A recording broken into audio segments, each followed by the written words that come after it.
Hello everyone, so welcome back to my YouTube channel science की पाठशाला with प्रिया। तो कैसे हैं आप सब। तो जैसा कि आप सबको पता है कि हम क्लास 12th का अभी चैप्टर फर्स्ट कर रहे हैं। तो आज हमें बेसिकली सीड से शुरू करना है। तो बिना किसी देरी के हम सीड से शुरू करते हैं, ठीक है। इससे पहले का अगर आपने पार्ट्स नहीं देखे तो वो भी देख लीजिएगा। स्टार्टिंग से पूरा चैप्टर आज हम इसे ख़त्म कर देंगे, ठीक है। अब एंजियोस्पर्म्स में क्या होता है, बेसिकली हमें पता है कि सीड जो होता है वो फाइनल प्रोडक्ट होता है सेक्सुअल रिप्रोडक्शन का, और इट इज़ ऑफन, बहुत बार हम इसे फर्टिलाइज्ड ओव्यूल भी बोल देते हैं। सीड्स जो होते हैं वो फ्रूट के अंदर बनते हैं, है ना। और जो सीड होता है उसमें क्या होती है, एक सीड कोट होगी, कॉटिलिडॉन और एम्ब्रियो एक्सिस। अब जो कॉटिलिडॉन है, अगर मैं आपको भी 1.5 का ये दिखाऊं, अभी हम देखेंगे, पहले पढ़ लेते हैं। तो कॉटिलिडॉन में होता क्या है, ये बहुत सिंपल से स्ट्रक्चर होते हैं, जनरली थोड़े से थिक होते हैं और फूले हुए से होते हैं, क्योंकि इनमें जो खाना है, फूड रिजर्व्स जो है वो बेसिकली स्टोर होता है, ठीक है।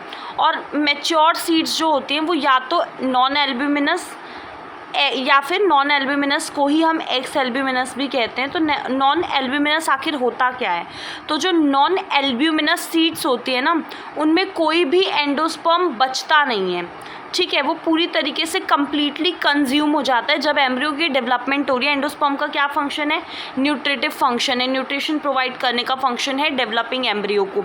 तो क्या होता है, जब वो पूरी तरीके से कंज्यूम हो जाता है, कोई भी रेसिडुअल एंडोस्पर्म नहीं बचता, तो हम उसे क्या बोलते हैं कि ये नॉन एल्ब्यूमिनस सीड है। जैसे आपके पास एग्जाम्पल है पी का, ग्राउंडनट, ठीक है। और वहीं पे अगर एल्ब्यूमिनस सीड की बात करें तो उसमें एंडोस्पर्म का पार्ट रह जाता है, क्योंकि वो पूरी तरीके से यूज़ नहीं हो पाता, जैसे कि आपके पास वीट, मेज, बार्ले, कैस्टर, ठीक है। ओकेजनली कुछ सीड्स होती हैं जिनमें, जैसे कि आपका ब्लैक पेपर है, बीट है, रेमिनेंट्स ऑफ न्यूसेलस, जो न्यूसेलस होता है, हमने पढ़ा एम्ब्रियो सैक में, वो न्यूसेलस रह जाता है उसका कुछ पार्ट, ठीक है। तो वो रहता है और उसको हम क्या बोलते हैं, पेरिस्पर्म, ठीक है। अब इसके बाद जो इंटेग्यूमेंट्स है, आपने प्रॉपर वो स्ट्रक्चर देखा है। तो इंटेग्यूमेंट्स जो होते हैं वो प्रोटेक्टिव सीड कोट की तरह काम करने लगते हैं, हार्ड हो जाते हैं। माइक्रोपाइल एक छोटा सा पोर रह जाता है सीड कोट में। अब माइक्रोपाइल करता क्या है, आखिर जो ऑक्सीजन, वाटर की एंट्री होगी सीड में, जब सीड जर्मिनेट करेगी तो वो काम करता है वो, ठीक है। और जब सीड मैच्योर हो जाती है तो उसका जो वाटर कंटेंट होता है वो कम हो जाता है और सीड जो है वो ड्राई हो जाती है, ठीक है। अब जो जनरल मेटाबॉलिक एक्टिविटी होती है किसी भी एम्ब्रियो की, वो धीमी हो जाती है, स्लोज डाउन। तो एम्ब्रियो एक स्टेट में एंटर कर जाता है जो स्टेट ऑफ इनएक्टिविटी है, कि वो कुछ काम नहीं कर रहा, तो वो डोरमेंसी कहलाता है। या फिर अगर जब फेवरेबल कंडीशंस आएंगी, जैसे उसको जितना मॉइस्चर चाहिए, पर्याप्त ऑक्सीजन, सूटेबल टेम्परेचर, तो वो जर्मिनेट कर जाएगा, ठीक है। As ovules mature into seed, जैसे ही ओव्यूल आपका सीड में मैच्योर होता है, ओवरी आपका किस में मैच्योर होती है, ओवरी आपका फ्रूट बनाती है, ठीक है।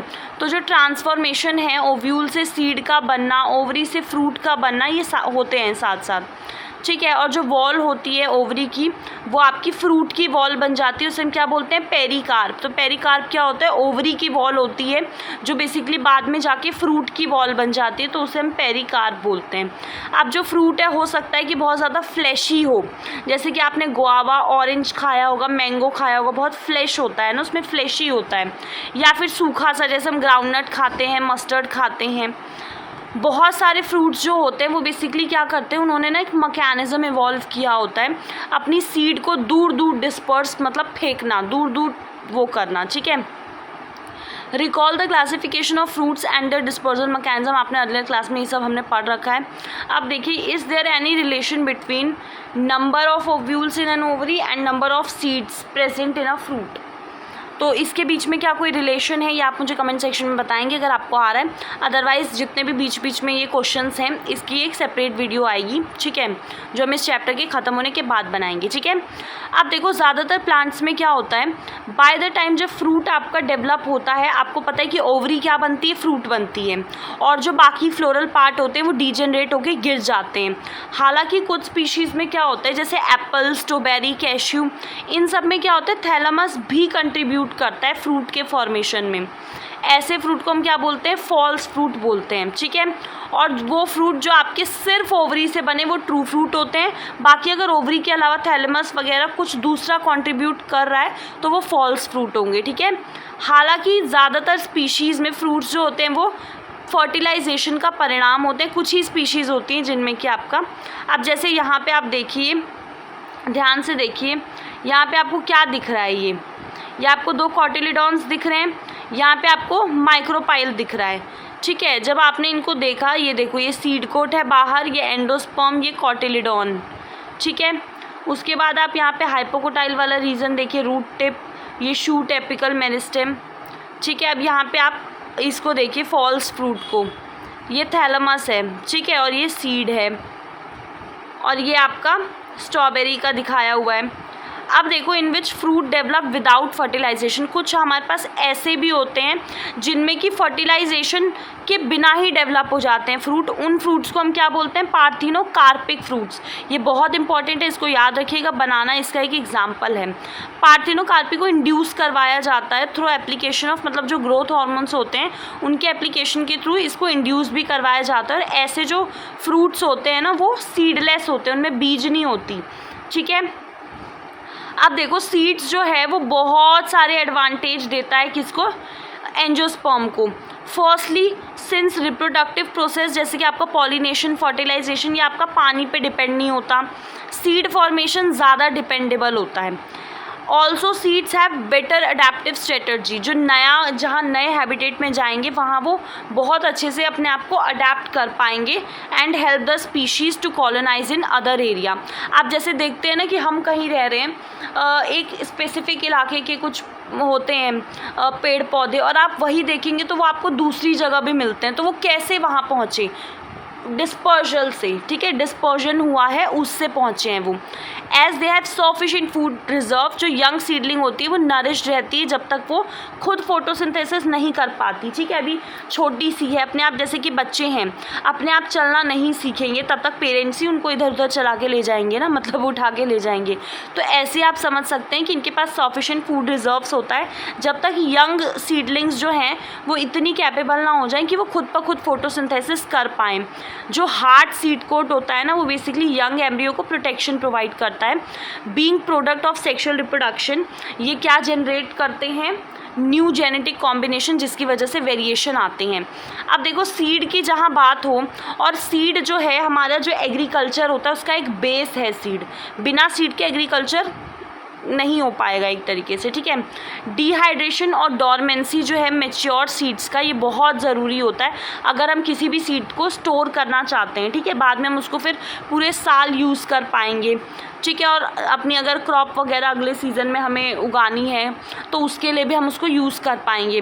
क्या आप इमेजिन कर सकते हैं कि अगर एग्रीकल्चर को सीड की एब्सेंस में या फिर in the presence of seed जो जर्मिनेट हो जाए तुरंत, straight away soon after the formation, और उसे हम स्टोर ही ना कर पाए, अगर हम सीड को स्टोर ही ना कर पाते तो आप सोच सकते हैं, ठीक है, how long do the seed remain alive after they are dispose. अब जैसे हमने आपको पॉलन वाइबिलिटी के बारे में पढ़ाया था मैंने अभी इसी उसमें, तो उसमें क्या देखा था हमने कि पॉलन कितने टाइम तक वाइबल रह सकता है, मतलब काम करेगा एक तरीके से, ठीक है। तो इसमें वही पूछा है कि सीड कितने समय तक अलाइव रह सकती है आफ्टर दे आर डिस्पोज, एक बार वो निकल गई कहीं दूर गिर गई तो कितने समय तक वो वाइबल रहेगी कि मतलब वो जर्मिनेट कर पाएगी, ठीक है। तो ये पीरियड जो होता है ना वेरी करता है, जैसे कुछ स्पीशीज़ में क्या होता है कुछ महीने के अंदर अंदर वाइबिलिटी खो देती हैं, लेकिन जो सीड्स होते हैं लार्ज नंबर ऑफ स्पीशीज़ की वो बहुत लंबे समय तक आपका वाइबल रहती हैं, ठीक है। कुछ सीड्स आपकी अलाइव रहती है 100 ऑफ ईयर्स तक, और कुछ ऐसे भी हैं जो बहुत ओल्ड हैं येट अभी भी वाइबल सीड्स हैं। ओल्डेस्ट, आपको ये नाम याद रखना है, ये बहुत इंपॉर्टेंट है कि जो oldest is that of lupin, lupinus arcticus, ठीक है, जिसे हमने कहाँ से उसको निकाला है, लिया है आर्कटिक टुंड्रा, ठीक है। और जो seed germinated and flowered after an estimate record of 10,000 year की उसकी डॉर्मेंसी रही थी, ठीक है।